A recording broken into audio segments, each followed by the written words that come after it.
같이 봉독할 하나님 말씀은 요한계시록 22장 1절에서 5절 말씀입니다.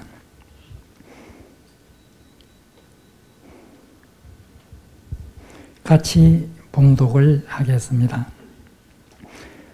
또 그가 수정같이 맑은 생명수의 강을 내게 보이니 하나님과 및 어린 양의 보좌로부터 나와서 길 가운데로 흐르더라. 강 좌우에 생명나무가 있어 12가지 열매를 맺되 달마다 그 열매를 맺고 그 나무 잎사귀들은 만국을 치료하기 위하여 있더라.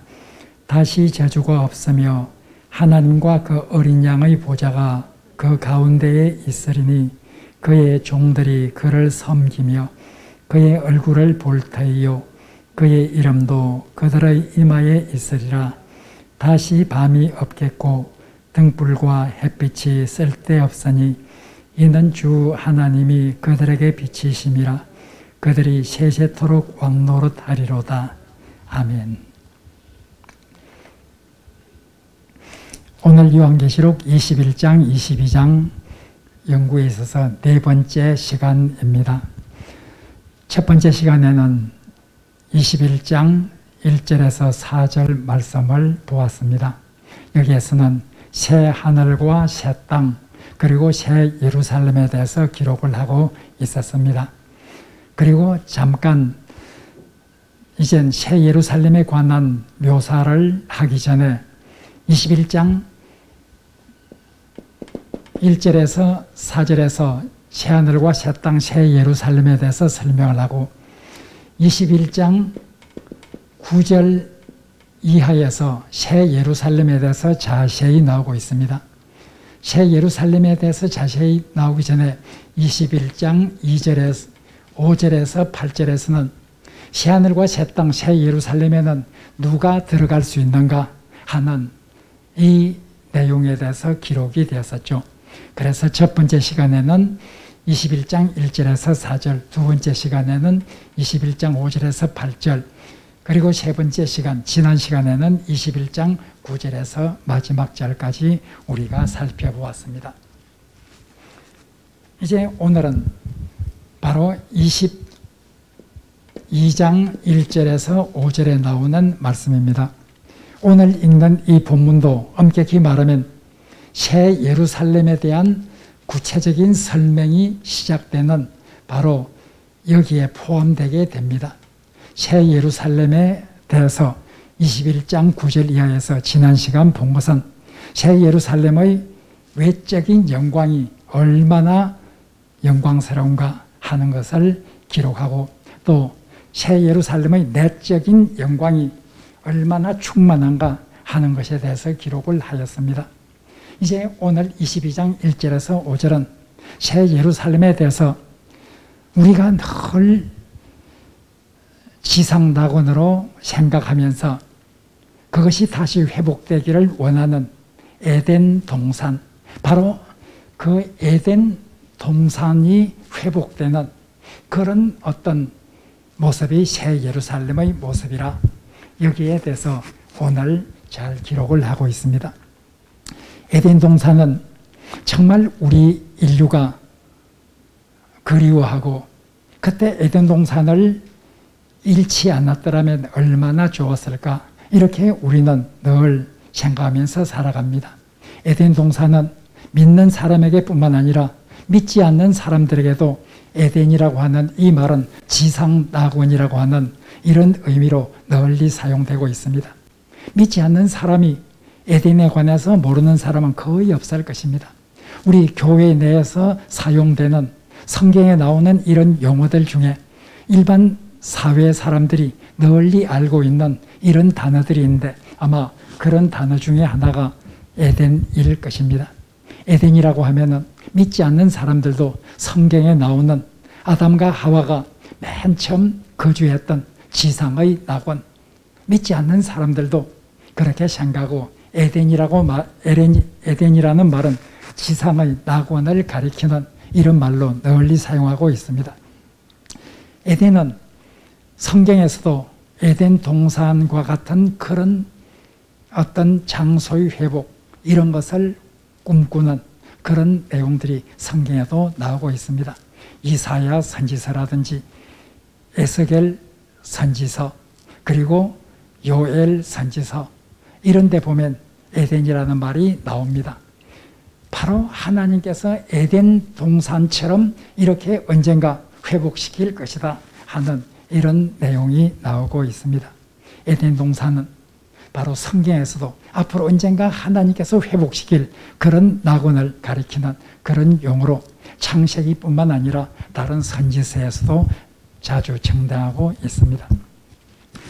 바로 오늘 21장 1절에서 5절은 에덴의 모습을 다시 한번 우리가 회상하도록 하고 있습니다.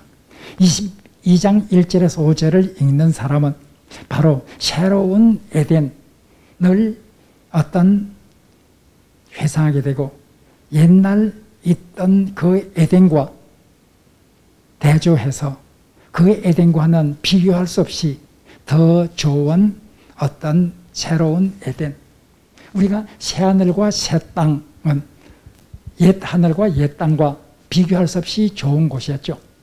지금 우리가 살고 있는 이 하늘과 땅도 이 세상도 하나님 보시기에 참 좋았던 이런 곳이죠. 그러나 새하늘과 새 땅은 지금 있는 것과 비교할 수 없을 정도로 좋은 이런 새로운 세상이라고 하면은 새로운 에덴도 옛날 창세기 2장에 나오는 에덴과는 비교할 수 없는 그런 어떤 낙원이라 하는 것을 우리가 생각해 볼 수 있습니다. 지금부터 약 2년 6개월 전에 2018년 4월 달 주일 예배 때 새로운 에덴이라는 제목으로 이 본문을 가지고 설교를 한 적이 있습니다. 그때의 설교와 오늘 강연은 상당 부분 겹칠 수밖에 없을 것입니다. 그러나 겹치는 부분이 많이 있더라도 우리가 다시 한번 회상을 하는 것은 또 의미가 있을 줄로 생각을 합니다. 우리가 에덴 동산에 관한 내용을 한번 보죠. 창세기 2장 9절에서 10절에 보면 에덴 동산에 관한 묘사가 나옵니다. 창세기 2장 9절에서 10절을 같이 한번 보도록 하겠습니다. 같이 읽어보겠습니다. 여호와 하나님이 그 땅에서 보기에 아름답고 먹기에 좋은 나무가 나게 하시니 동산 가운데에는 생명나무와 선악을 알게 하는 나무도 있더라. 강이 에덴에서 흘러나와 동산을 적시고 거기서부터 갈라져 네 권은이 되었으니. 자, 이 창세기 2장 9절에 3절에 나오는 이 내용을 보면 바로 많은 나무들이 좋은 열매들을 주렁주렁 맺었다. 이것이 에덴이었습니다. 그 가운데는 생명나무와 선악을 알게 하는 나무도 있었다. 그리고 에덴에서부터 강이 흘러나왔다. 그래서 에덴에서부터 흘러나오는 그 강이 여러 곳으로 번져서 많은 곳을 적시게 되었다. 에덴에서 강이 발원이 되었다. 바로 이런 내용이 나옵니다. 여러분들이 오늘 22장 1절에서 5절을 읽으면 바로 창세기 2장 9절에서 10절에 나오는 이 에덴을 어떤 방불케 하는 그런 곳이라 하는 것을 여러분들이 알 수 있을 것입니다. 우선 오늘 본문에 보면 바로 에덴에서부터 옛날 강이 흘러나왔듯이 바로 새 예루살렘, 그곳에 하나님의 보좌가 있죠. 그 하나님의 보좌로부터 생명수의 강이 흘러나왔다. 옛날 에덴에서부터 강이 발원했듯이 바로 새 예루살렘에 있는 하나님의 보좌로부터 생명수의 강이 흘러나오고 있었다. 이렇게 말하고 있습니다. 아주 에덴 동산의 묘사와 비슷합니다. 또 보면 옛날 에덴 동산에는 많은 종류의 열매들이 열매를 풍성히 맺었다. 이렇게 말하고 있습니다. 오늘 여기에도 보면, 오늘 읽은 본문에도 보면 에덴 동산에서는 강 좌우로 생명나무들이 있었는데 그 생명나무는 많은 열매를 맺었다. 여러 가지 종류의 열매가 맺었습니다. 생명나무는 그 나무에서 한 가지 열매만 맺은 것이 아닙니다. 오늘 본문에 보면 12가지 열매가 맺었다. 매달 맺었다. 생명나무가 12가지 종류의 열매가 매달 맺었다. 이렇게 말하고 있습니다. 이것이 그 생명나무들이 매달 한 가지씩 열매를 맺어서 12달, 12종류의 열매를 맺었다는 말인지, 아니면은 그 생명나무가 바로 매달 12가지의 열매를 맺었다는 말인지, 이것은 분명하지 않습니다. 학자에 따라서는 이렇게도 해석하고 저렇게도 해석을 합니다. 어쨌든 이것이 매달 다른 열매를 맺어서 한 달, 두 달, 이렇게 해서 12달이 지나면 12종류의 열매를 맺는 것인지, 아니면은 생명나무 각 나무들이 매달 12가지의 열매를 맺어서 그렇게 12달 동안 지속되는 것인지 정확히 알 수 없지만, 어떤 경우든 간에 이렇게 풍성한 열매가 있고 많은 종류의 열매가 있다는 것을 말하고 있습니다.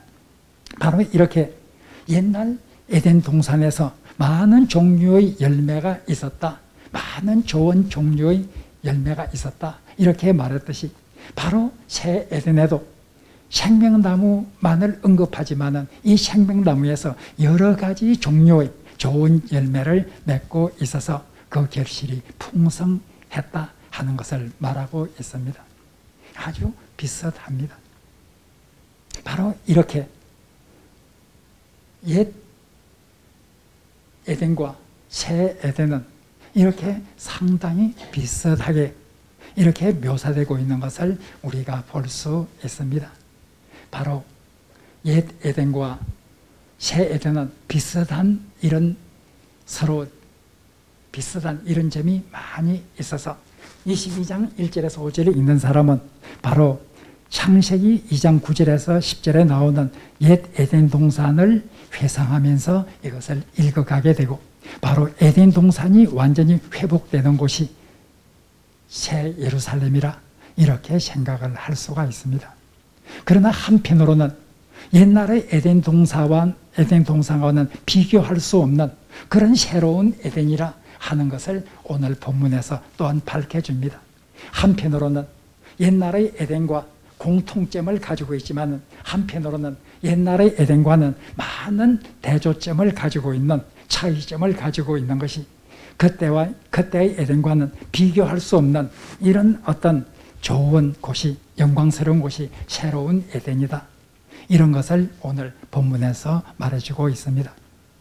우선 오늘 본문에 보면 첫 번째로 1절에서 2절에 보면 생명수의 강, 생명수, 생명나무, 이렇게 해서 계속해서 강조를 하고 있습니다. 생명수와 생명나무, 바로 생명수와 생명나무를 1절과 2절에서 강조를 하는데, 이렇게 생명수는 어디서부터 흘러나오는가? 하나님의 보좌로부터 흘러나오는 그런 생명수가 강을 이루어서 흘러나가고 있었다. 바로 새 예루살렘은 하나님의 보좌로부터 발원되는 그런 생명수의 강이 흘러내리고 있었다 하고 말하고 있습니다. 뿐만 아닙니다. 생명나무, 그 강 좌우에는 생명나무가 있습니다. 옛날 창세기에 나오는 그 에덴에서는 타락한 인간이, 하나님이 생명나무의 과실을 먹지 못하도록 그렇게 바로 규제해 놓은 그것이 생명나무였습니다. 타락하기 전에는 인간이 생명나무를 먹을 수가 있었어요. 그러나 생명나무의 열매를 인간은 따먹기 전에 선악과를 먼저 따먹었죠. 선악과를 따먹은 이 인간에 대해서 하나님께서는 저들이 이제 생명나무의 열매도 먹고 영생할까 아노라, 그래서 하나님께서는 이 생명나무를 먹지 못하도록 에덴 동산에서 아담과 하와를 추방시키고, 그리고 천사들을 시켜서 화영검을 두어서 이 생명나무를 지키도록 하였습니다. 이제 타락한 인간은 더 이상 생명나무의 열매를 먹을 수 없는 그런 처지에 빠지게 됩니다. 바로 그 생명나무, 창세기 3장 22절 같이 한번 보도록 하겠습니다. 창세기 3장 22절 같이 읽어보겠습니다. 여호와 하나님이 이르시되 보라, 이 사람이 선악을 아는 일에 우리 중 하나같이 되었으니 그가 그의 손을 들어 생명나무 열매도 따먹고 영생할까 하노라. 하나님이 이제 타락한 인간이 생명나무의 열매를 먹고 영생을 얻게 되어서는 안 되기 때문에 생명나무의 열매를 바로 사람들이 따먹지 못하도록 이렇게 조치를 하였습니다. 바로 그 열매를 따먹을 수 없는 그 생명나무, 이 생명나무가 새 에덴에는 강 좌우편에 있었다.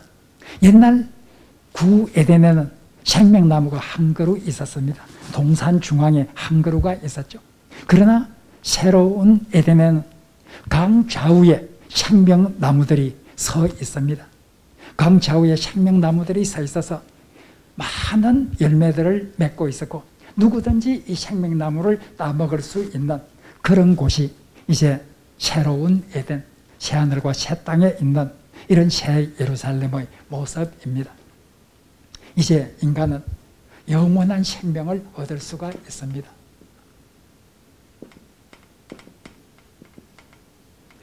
생명수의 강, 생명나무, 강 좌우에 절비하게 서 있는 생명나무, 많은 풍성한 열매들, 이런 것들은 무엇을 상징하는가? 인간은 이제 영원한 생명을, 완전한 생명을 얻게 되었다고 하는 이것을 우리들에게 잘 보여주고 있습니다.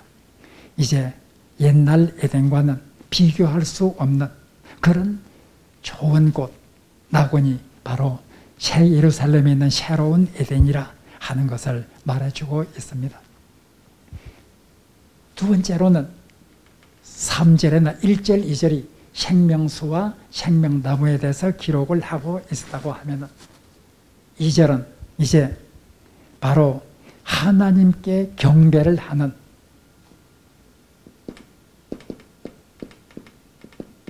오직 하나님께 대한 경배가 새 에덴에는 가득 차고 있습니다. 3절 마지막 부분에 보면 그의 종들이 하나님을 섬긴다. 그의 종들이 그를 섬긴다. 바로 하나님과 그 어린 양의 보좌가 그 새 에덴에 있는데, 중심부에 있는데 그의 종들, 성도들을 말하죠. 모든 성도들이 이제 하나님을 섬긴다, 이렇게 말하고 있습니다. 여기에서 섬기다라고 하는 단어, 섬기다라고 하는 단어는 다른 번역에 보면 예배하다 이렇게 번역을 합니다. 제가 몇 번 말씀드렸듯이 십계명에 있어서도 우상을 만들지 말고 그들을 섬기지 말라고 하는 이것은 바로 다른 번역에 보면 예배하지 말라 이렇게 많이 번역을 합니다. 언젠가 말씀드린 대로 주일 예배를 Sunday service 이렇게 영어로 표현하죠. 예배가 서비스 이렇게 번역을 하고 있습니다. 바로 섬긴다는 것은 예배한다는 뜻입니다. 바로 하나님을 섬겼다. 그 어린 양과 하나님의 보좌를 향해서 그들은 하나님을, 그의 종들이 섬기고 있었다. 이렇게 말하고 있습니다. 하나님을 예배한다고 하는 것은 이제 우리는 피조물이고 하나님은 창조주로서 마땅히 하나님께 드릴, 창조주에게 드릴 그런 영광을 드리는 것을 말하고 있습니다. 우리 인간이 타락하게 된 가장 근본적인 이유가 무엇일까요? 뱀이 아담과 하와를 유혹을 하죠.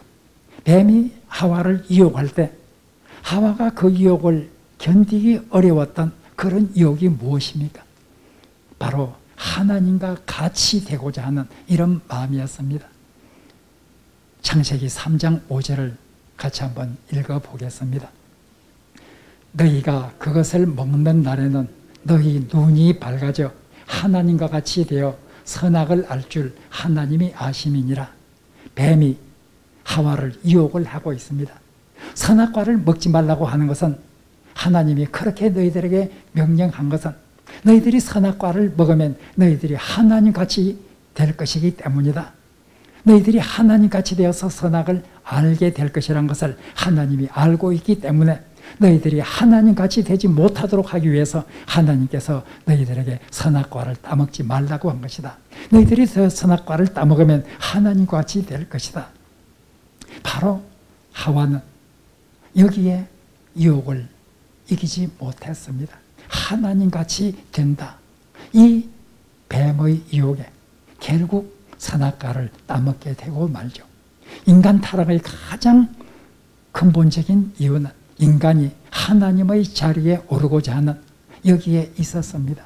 그래서 구약성경에도 계속해서 말하는 것이 하나님만을 섬겨야 한다.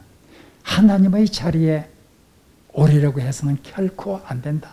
피조물이 하나님의 자리를 넘본다고 하는 것은 이것이야말로 가장 하나님께서 싫어하는 것이기 때문에 피조물은 피조물의 위치를 지켜서 하나님을 찬송하고 하나님을 경배하는 이런 자리에 머물러야 한다. 이것이 성경에서 계속해서 강조하는 그런 하나님의 말씀입니다. 바로 새 에덴에는 그런 유혹이 없습니다. 그런 유혹을 받지를 않습니다. 새 에덴에는 바로 하나님을 섬긴다. 모든 주의 종들이 하나님의 곁에서 있는 모든 성도들이 하나님을 예배한다. 예배한다는 이 말 속에는 하나님의 영광을 높이 드러내고 우리는 피조물로서 하나님과 결코 같은 그런 존재가 될 수 없는 존재로서 하나님의 은혜를 감사하면서 하나님의 이름을 찬양하는 이런 어떤 하나님께 대한 경배가 있을 것이다. 이렇게 말하고 있습니다. 이런 하나님께 대한 경배가 가득 찬 이 하늘 아래는 다시는 저주가 없다. 3절 첫부분에는 이제 새 에덴에는 다시는 저주가 없다. 이런 말로 시작을 합니다. 인간에게 저주가 내린 가장 근본적인 것은 인간이 하나님과 같이 되고자 하여 선악과를 따먹게 되었고 이 선악과를 따먹으로 말미암아 인간은 저주를 받게 되었습니다. 이제 새 에덴에서는 온전히 하나님을 섬기고자 하는 이런 마음으로 가득 차 있기 때문에 이제 더 이상의 저주가 있을 수가 없다. 그곳에서는 더 이상의 저주가 있을 수가 없다. 구 에덴에는 저주의 가능성이 있었습니다. 선악과가 있어서 그 선악과를 따먹을 수 있는 그런 저주의 가능성이 있었습니다. 새 에덴에는 선악과가 이제 더 이상 있을 필요가 없는 이런 곳이 되었습니다. 이제 사람들은 오직 자기의 위치를 알고 하나님을 지극히 높이면서 그를 예배하는 경배하는 이런 자리에 머물러서 행복을 추구할 것이기 때문에 이제 새 에덴에서는 다시는 저주가 없다. 다시는 타락해서 인간이 이 에덴에서 쫓겨나는 이런 일은 결코 있지 않을 것이다. 이렇게 우리들에게 말해주고 있습니다. 그리고 새 에덴은 바로 하나님이 함께 계신다.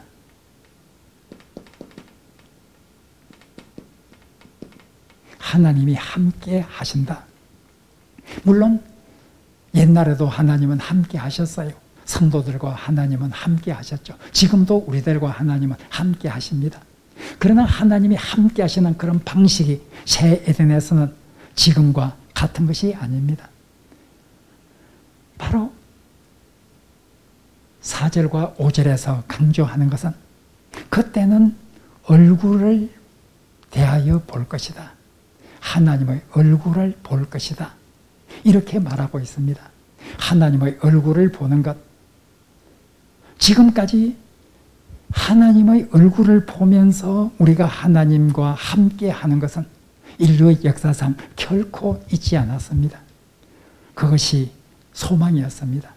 바울도 지금은 우리가 거울로 보는 것처럼 희미하지만 그때가 되면 얼굴과 얼굴을 대하여 볼 것이라. CV라고 하는 이 영어 성경에서는 그때가 되면 하나님의 얼굴을 대면해서 볼 것이다. 이렇게 번역을 하고 있습니다. 바울도 하나님의 얼굴을 대면해서 보는 이때를 그리워하고 이때를 동경하면서 살아갑니다.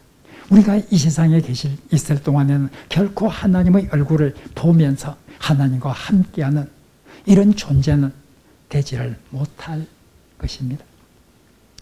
지상 인류에 있어서 누구도 하나님의 얼굴을 본 사람은 아무도 없습니다. 하나님의 얼굴을 보는 것이 모세도 그렇게 소원했습니다. 그러나 모세에게조차도 결코 하나님의 얼굴을 보는 것은 허락되지 않았습니다. 왜냐하면 하나님의 얼굴을 본 사람은 죽을 수밖에 없기 때문에 타락한 인간, 타락한 본성을 가진 인간이 거룩하신 하나님, 얼마나 거룩하신지 타락한 인간이 그 하나님을 본다고 하면 그는 죽을 수밖에 없을 것이다. 이것이 유대인들의 믿음이었습니다. 아마 여러분들 중에서 성경에 보면 모세는 하나님과 대면하여 말씀을 나눈 자라, 하나님과 대면한 자라, 이런 표현이 성경에, 구약 성경에 몇 번 나오기 때문에, 출애굽기나 민수기나 신명기에 몇 번 나오기 때문에 모세는 하나님과 얼굴과 얼굴을 대하여 본 사람이다, 유일한 사람이다, 이렇게 혹시 여러분들이 들었거나 그렇게 이해를 한 사람이 있을지 모릅니다.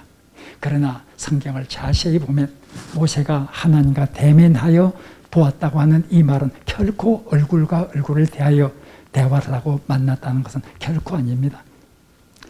출애굽기 33장에 그에 대해서 잘 나오고 있습니다. 출애굽기 33장 11절을 보도록 하겠습니다. 같이 읽겠습니다. 사람이 자기의 친구와 이야기함같이 여호와께서는 모세와 대면하여 말씀하시며 모세는 진으로 돌아오나 눈의 아들 젊은 수동자 여호수아는 회막을 떠나지 아니하니라. 여기 보면 모세와 대면하여 말씀하셨다. 모세는 여호와와 대면하여 말씀을 나누었다는 것이 성경에 몇 번 나오고 있습니다. 그래서 대면했다, 얼굴과 얼굴을 대하여 이야기했다, 이렇게 해석을 하게 됩니다. 그러나 그 해석은 잘못된 것입니다. 바로 여기에서 33장 11절에서 모세와 대면해서 말씀을 하셨다, 이렇게 설명을 한 후에 바로 이 다음에 모세가 하나님께 대해서 내가 하나님의 영광을 보기를 원합니다, 하나님의 영광을 내게 보여주소서, 이렇게 바로 33장 11절 다음에 모세는 하나님께 하나님의 영광을 보여주소서 이렇게 말합니다. 이 모세에 대해서 하나님께서 어떻게 대답하고 있는지 33장 17절에서 20절 말씀을 우리가 눈여겨볼 필요가 있습니다. 17절에서부터 20절 같이 한번 보도록 하게. 출애굽기 33장 20절에서 23절 같이 한번 보도록 하겠습니다. 바로 이 20절에서 23절은 하나님께서 모세와 대면하여 이야기했다고 하는 11절 바로 다음에 모세가 하나님의 영광을 보여주소서 하는 여기에 대해서 하나님이 응답을 하는 것이 20절에서 23절입니다. 같이 읽어보겠습니다. 또 이르시되 네가 내 얼굴을 보지 못하리니 나를 보고 살 자가 없음이니라. 보세요. 여기 보시면은 조금 전에 11절에서 하나님은 모세와 대면하여 말씀하셨다고 하는 이런 서술이 있은 다음에 바로 모세가 하나님의 영광을 보여달라고 했을 때 하나님께서 말씀하시기를 내가 내 얼굴을 결코 볼 수가 없다. 왜냐하면 내 얼굴을 보는 사람은 누구도 살아남을 수가 없기 때문이라. 이렇게 모세에게 말하고 있습니다. 이젠 계속해서 여호와께서 모세에게 말하고 있습니다. 여호와께서 또 이르시기를 보라 내 곁에 한 장소가 있으니 너는 그 반석 위에 서라. 즉 모세의 요구대로 하나님의 영광을 보여주기 위해서 하나님께서 조처를 취하고 있습니다. 그 반석 위에 서라. 이어지는 22절, 23절 같이 읽겠습니다. 내 영광이 지나갈 때에 내가 너를 반석 틈에 두고 내가 지나도록 내 손으로 너를 덮었다가 손을 거두리니 네가 내 틈을 볼 것이요 얼굴은 보지 못하리라. 분명히 말했습니다. 네가 내 영광을 보기를 원하는데 내 얼굴을 누구도 볼 수가 없는 것이다. 내 얼굴을 본 사람은 죽을 수밖에 없기 때문이다. 반석이 있지 않느냐? 그곳에 서라.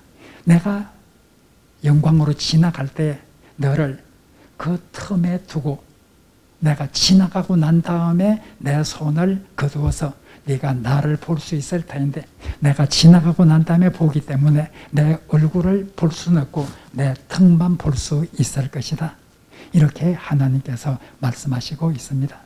혹시 여러분들 중에 모세는 하나님과 얼굴과 얼굴을 대해서 친히 말씀을 나누었다, 이렇게 생각한 사람이 있다고 하면 성경을 자세히 읽어보면 결코 그렇지 않습니다. 바로 출애굽기 33장 11절에서 모세는 하나님과 대면해서 말씀을 나누었다, 대면했다고 하는 이 말은 실제로 얼굴과 얼굴을 맞대고 이야기했다는 말이 아니라 그만큼 모세는 인류의 모든 사람들 중에 하나님과 가장 가까이 갈 수 있었던 사람이고 하나님과 가장 친밀한 관계에 있었던 사람이고 하나님과 하나님의 영광에 가장 접근할 수 있었던 그런 사람이라 하는 것을 말하는 그런 상징적인 표현이지, 대면해서 말했다고 한 것이 결코 얼굴과 얼굴을 맞대고 이야기한 것이 한 것은 아니라 하는 것을 여러분들이 꼭 기억해야 합니다. 바로 이렇게 누구도 인류 역사상 하나님의 얼굴을 본 사람이 없습니다. 모세도 하나님의 영광을 보기를 원했고 바울도 그때가 되면 얼굴과 얼굴을 맞대어 볼 수 있을 것이다, 하나의 소망을 가지고 살았습니다. 바로 그 소망이 완전히 이루어지는 때가 새로운 에덴, 새 예루살렘에서입니다. 바로 하나님의 얼굴을 볼 것이다 4절에서 말하고 있습니다. 그때는 하나님이 우리와 함께하는 그 방식이 지금 하나님이 우리와 함께 하시는 방식과 전혀 다른 방식으로 친히 얼굴과 얼굴을 대하여 만날 수 있는, 함께하는 그런 시대가 바로 새하늘과 새 땅에 있는 새 예루살렘의 모습이라, 새로운 에덴의 모습이라 하는 것을 우리들에게 말해주고 있습니다. 바로 계속해서 4절 이하에서 말하고 있습니다. 하나님께서 친히 빛이 되기 때문에 등도 필요 없고 해나 이런 비침이 필요가 없다. 이것은 이미 21장 5절에서 21장 9절에서 27절에 보면 이미 새 예루살렘에는 해나 달이나 별이 필요가 없었다. 왜냐하면 하나님과 그 어린 양이 친히 빛이 되시기 때문이라 이미 여기에서도 설명을 하였습니다. 다시 한번 여기에서 말하고 있습니다.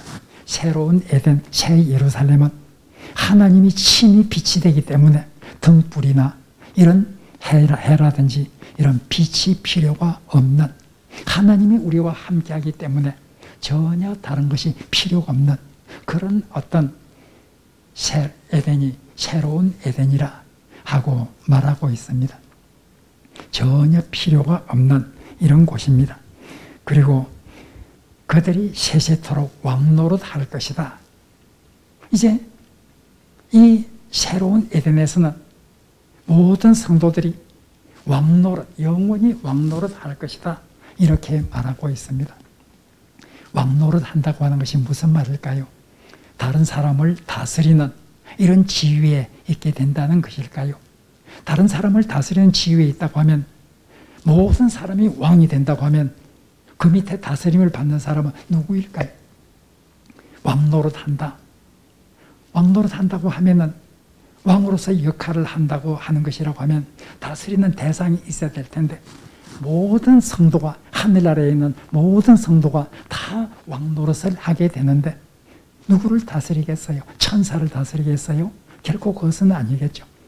왕노릇 한다고 하는 것은 어떤 사람을 다스리는 그런 위치에 있게 된다고 하는 것은 결코 아닙니다. 모든 성도가 하늘나라에서 왕노릇 하게 되는데 누가 누구를 다스릴 수 있겠습니까? 거기에는 다스림을 받거나 다스리는 사람의 구별이 없는 그런 세계입니다. 왕노릇 한다고 하는 것은 그만큼 영광스러운 왕과 같은 그런 어떤 영광을 가지고 살아가는 그런 존재를 말하는 것이지, 여기에서 왕노릇 한다는 말이 다른 사람을 다스리는 그런 어떤 지위에 있게 될 것이다 하는 그런 의미는 결코 아닙니다. 바로 새 에덴에서는 모든 성도들이 왕과 같이 지상에서 왕이라면 가장 영광스러운 이런 지위를 생각하게 되죠. 모든 성도들은 하늘나라에서는 다 왕과 같은 이런 영광을 누리는 그런 어떤 삶을 가지게 될 것이다 하고 말하고 있습니다. 우리가 새 하늘과 새 땅, 그게 나온 새 예루살렘은 바로 옛날 우리가 잃어버렸던 그 옛 에덴을 회복하는 그런 어떤 모습인데, 그 에덴과 여러 가지 점에서 공통된 점이 있지만 그 에덴을 훨씬 뛰어넘는 그런 새로운 에덴이라 하는 것을 바로 요한계시록은 우리를 향해서 잘 증언해주고 있습니다. 이런 새로운 에덴을 우리가 생각하면서 바로 옛날 신앙의 조상들은 여러 가지 어려움을 이길 수가 있었습니다.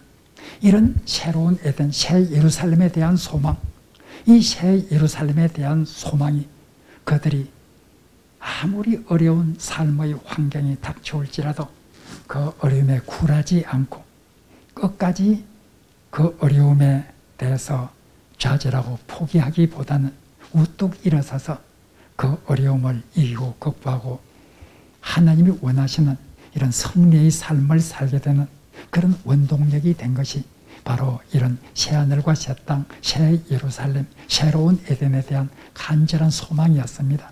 스데반이 그랬습니다. 바울이 그랬습니다. 많은 신앙의 위인들이 바로 그런 소망 가운데서 모든 어려움과 고난을 이기며 살아갔습니다. 우리 오늘 그리스도인들에게 이렇게 힘이 없는 이유가 무엇인가? 여러 가지 점에서 그 이유를 찾아낼 수 있을 것입니다. 그러나 제가 생각하기에는 바로 오늘날 그리스도인들이 초대교회 그리스도인들에 비해서 그렇게 힘이 없어진 여러 가지 이유 중에 중요한 이유 하나는 바로 소망이 점점 희미해지고 있기 때문이라. 소망이 희미해지기 때문에 초대교회에서 그 삶을 강력히 이끌어 주었던 그런 마지막 날에 대한 소망, 새하늘과 새 땅, 새 예루살렘, 새로운 에덴에 대한 소망이 약화되기 때문에 현재의 삶을 힘있게 이끌어 주지 못하고 있다. 적어도 제가 보기에는 소망이 약화되는 것이 오늘날 기독교인들이 영역을 잃어가고 참으로 이런 신앙의 굳건함을 잃어가는 이유 중에 하나가 아닌가, 힘없는 모습으로 비춰지고 있는 이유 중에 하나가 아닌가, 그렇게 생각을 해보게 됩니다. 오늘 본문을 생각하면서 우리가 정말 이런 하나님께서 우리에게 약속하신 이 약속의 말씀은 결코 허구에 지나는 것이 아니라, 결코 상상으로 끝나는 것이 아니라 실현될 수 있는 하나님의 약속이기 때문에 반드시 실현될 그런 어떤 신실한 하나님의 말씀에 근거한 것이라 하는 것을 우리가 꼭 기억하면서 이런 초대교회 교인들이 가졌던 소망을 우리도 깊이 간직하고 세상을 이기고 신앙으로 승리하는 이런 삶이 되기를 간절히 바랍니다. 한 3분 동안 말씀을 생각하면서 기도하겠습니다.